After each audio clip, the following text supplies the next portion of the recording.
Hello प्यारे दोस्तों, मैं पीयूष आर्य स्वागत कर रहा हूं आप सभी का अमृत वर्षा क्लासेज में। तो मेरे प्यारे क्लास 12 के विद्यार्थियों, आपकी डिमांड थी, मांग थी कि सर हमें रस छंद अलंकार परीक्षा से पूर्व एक बार जरूर आप YouTube पर अपलोड कर दीजिए ताकि हमारी तैयारी हो जाए। तो मेरे प्यारे बच्चों, बिल्कुल आपकी तैयारी हो के रहेगी। तो चलिए हम बात करते हैं आपके रस छंद और अलंकार की, और वही जो आपके एग्जाम में आज के पेपर में आ जाएंगे, बस उतने की बात करेंगे। तो फटाफट सभी लोग एक दूसरे को शेयर कर दें, सबके पास पहुंचे, कोई छूट ना जाए। अगर हम सबके पास ना भेज पाए लिंक तो आप जरूर सबको अपडेट कर दीजिए।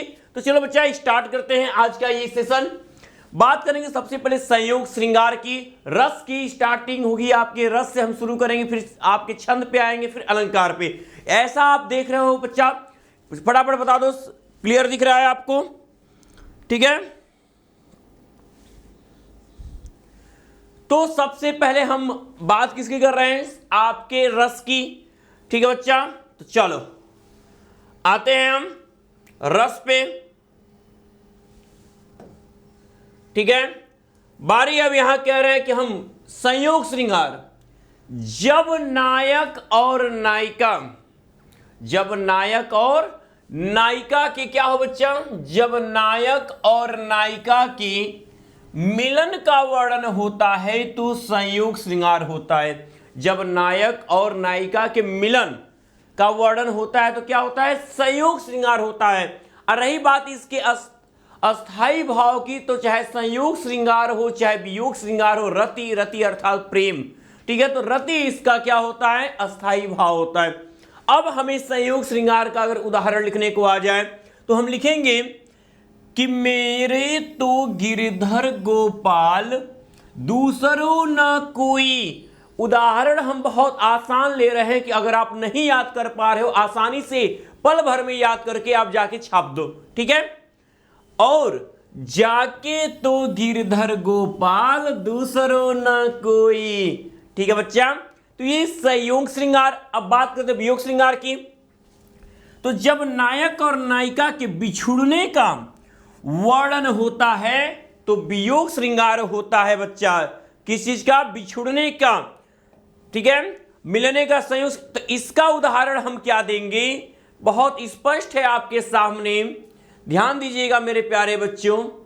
इसका उदाहरण आपके सामने है, देखिएगा। ठीक है, वियोग श्रृंगार का। ओके, वियोग श्रृंगार के उदाहरण के लिए हम आते हैं आपके पास। वियोग श्रृंगार का उदाहरण है कि हे खग मृग हे मधुकर श्रेणी, तुम देखी सीता मृग नैनी। ये देखिए, किसी एक स्टूडेंट की ही लिखी हुई चीज थी, तो मैंने सोचा इसी पर क्यों ना वीडियो बना लेते हैं। ठीक है, तो हे खग मृग हे मधुकर श्रेणी, तुम देखी सीता मृग नैनी। तो अब यहां पर राम जी क्या कर रहे हैं? सीता जी के प्रति वो क्या है? दुख बता रहे। लेकिन दुख कैसा? एक नायक का नायिका के प्रति अगर दुख है, तो अगर अन्य किसी के लिए दुख है तो करुण रस हो जाएगा। ठीक है, लेकिन नायक का नायिका के प्रति अगर दुख है तो वो आपका क्या होगा? ठीक है, वो आपका बच्चा क्या होगा? वियोग श्रृंगार होगा। वो आपका वियोग श्रृंगार होगा। ठीक है, नोट करते रहिए।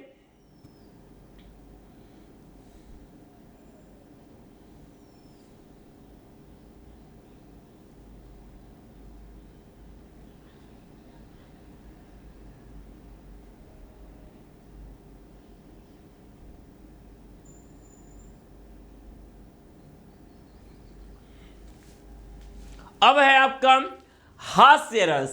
अगला इंपॉर्टेंट जो हमारे एग्जाम के लिए हास्य रस, तो कहेंगे कि जब किसी काव्य को पढ़कर या सुनकर, जब किसी भी कविता को पढ़कर, जब किसी भी काव्य को पढ़कर या सुनकर हंसी आ जाए, हंसी आ जाए, आपको हंसी आ जाए, तो हास्य रस होता है। ठीक है, अब जैसे एक उदाहरण कितना प्यारा सा लिया है आपके लिए, देखना, एक प्यारा सा उदाहरण आप ही लोग के लिए लिया है। ठीक है बच्चा, आई होप इसको आप समझने की कोशिश करोगे कि हाँ सच्ची में हमारे ये लोग खातिन है। का ये उदाहरण आप ही लोग खातिन है। ठीक है, ध्यान देना, काफी एक नया उदाहरण आपके सामने प्रस्तुत करने की कोशिश की गई है।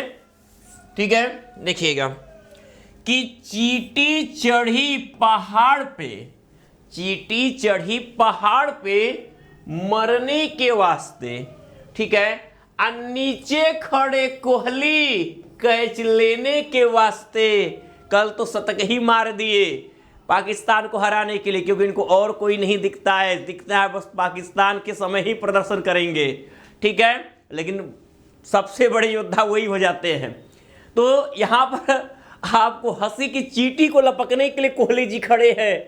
तो भैया, तो चींटी चढ़ी पहाड़ पे मरने के वास्ते, नीचे खड़े कोहली कैच लेने के वास्ते, कहने का मतलब है तो जब किसी भी चीज को पढ़ के हमारे अंदर क्या हो जाए, हंसी आए, लाइन पढ़ते हंसी आए रही है, तो यहां पर आपका क्या है, हास्य रस।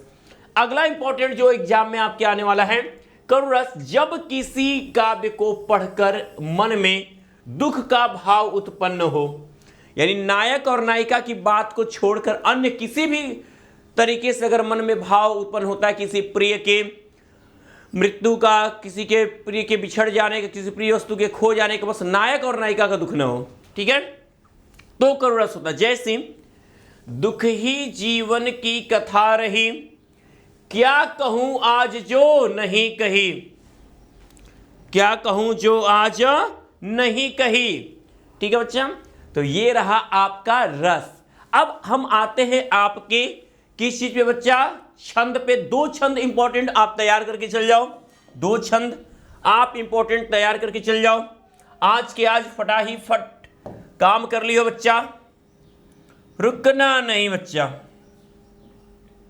ठीक है। अगर हम बात करते हैं किसकी, छंद की बात करते हैं, अगर हम छंद की बात करते हैं, हम बात कर लेते हैं बच्चा अगर छंद की, तो ध्यान दीजिएगा, छंद में हम दो छंद तैयार करके जाएंगे मेरे प्यारे बच्चे, हम दो छंद को तैयार करके जाएंगे। पहला छंद होगा हमारा, ठीक है, चौपाई, ठीक है, और दूसरा छंद हम तैयार करेंगे, पहला चौपाई और दूसरा क्या तैयार करेंगे, दोहा, ठीक है। इनमें से एक आपका तो डने रहेगा बच्चा, चौपाई और दोहा, ठीक है। अब चलते हम स्टार्ट करते हैं किसको, चौपाई को, ठीक है, चौपाई को तैयार करते हैं बच्चा। चलिए चौपाई,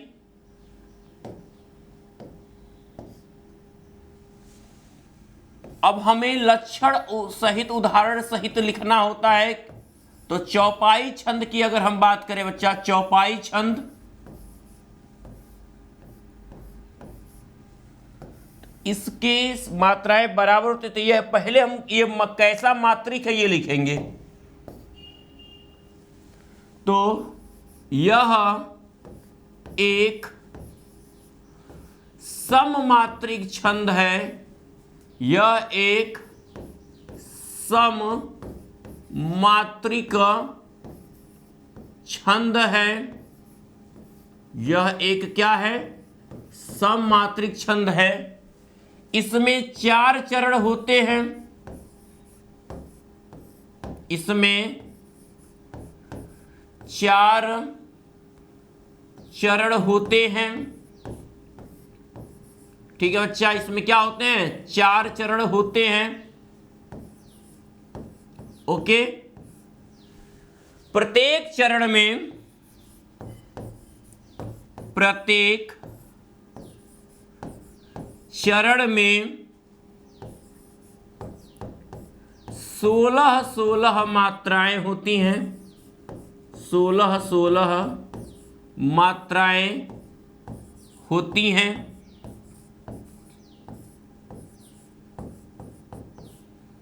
ओके बच्चा।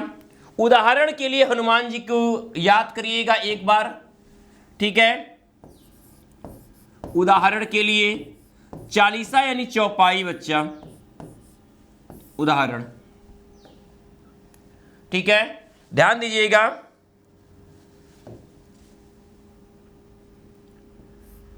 जय हनुमान ज्ञान गुण सागर, जय हनुमान, ठीक है बच्चा, जय हनुमान ज्ञान गुण सागर,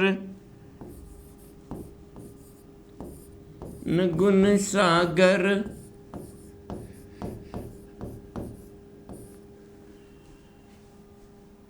जय कपीस तिहु लोक उजागर,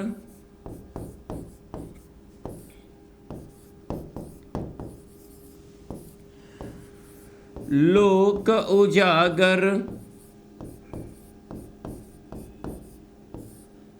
रामदूत अतुलित बल धामा, रामदूत अतुलित बल धामा,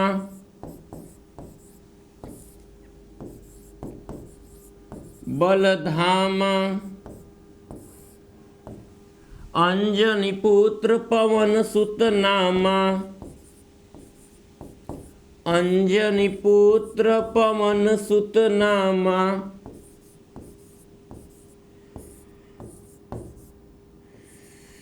नामा।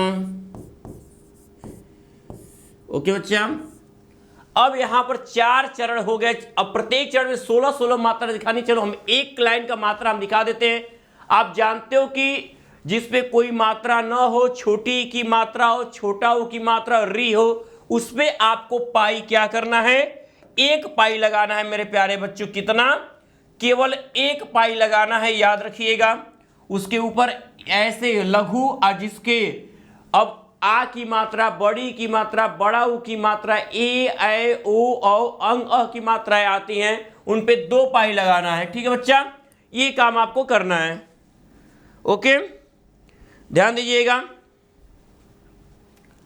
अब हम यहां चलेंगे तो अब इस पे 1 1 1 1 2 1 2 1 1 1 2 1 1। ओके, अब गिनते हैं। 2 2 4 4 3 7 3 10 2 12 4 16। तो ऐसे ही हर में 16-16 मात्रा हो जाएगी। तो ये क्या होगा?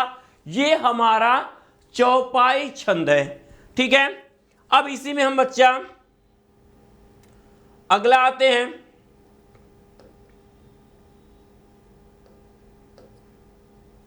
ठीक है, चलिए, ये क्लियर है।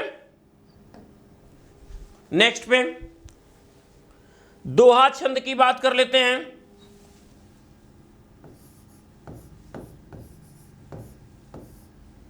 दोहा छंद, तो दोहा छंद में बच्चा ये क्या है? अर्ध सममात्रिक छंद है।